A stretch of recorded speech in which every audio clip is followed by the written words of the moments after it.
until I see it signed, sealed, delivered, I can't believe anything. But it seems like it's coming closer to happening. They're all saying it's going to happen. That's what frustrates me about all these UFC fights sometimes, is because one guy will be on Twitter or in the media or whatever, and he'll say, hey, I signed for the fight, but he didn't sign it. And the other guy will say, well, I agreed, he didn't sign it.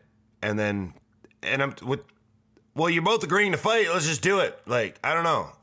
I know there's a bunch of business stuff that goes in, and I want people to make as much money as possible and have the best preparation possible. So I know there's a lot going on behind the scenes, but it gets frustrating when you hear all this talk and nothing gets on paper.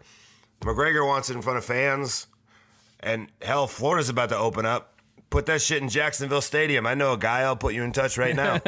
Like, they'll put some fans in there for you. But McGregor and Poirier, very interesting. It's because a rematch, but different Poirier. He was much younger back then. He was a different weight class. Now he's at his best weight class. Much more experience. Much just better all around. And who knows what kind of Conor you're going to get.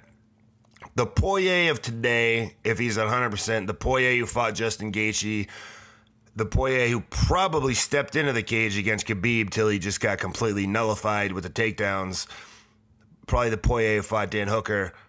That Poirier, as long as he can avoid a deadly sniper shot, that Poirier drags Conor into some deep water, beats the fuck out of him, stops him in the fourth round.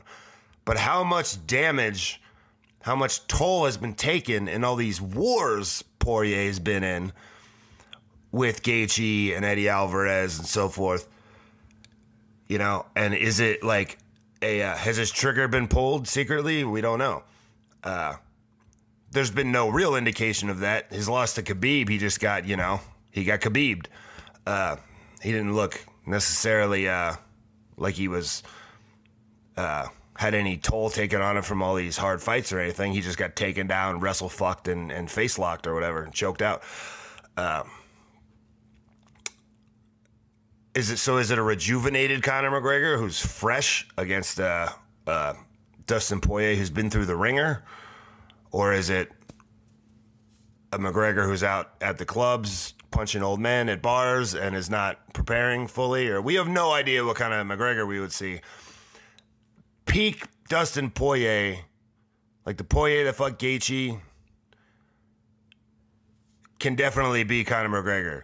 Do those two versions of themselves intersect at the same time? We have no idea. There's a lot of questions. But that's what makes that so interesting. But anything you learn from their first fight, you can kind of throw out the window because it's a completely different Dustin Poirier at this point. But I definitely want to see it. I'll tune in anytime either of those motherfuckers fight. So sign it. Let's go, man. Let's get it.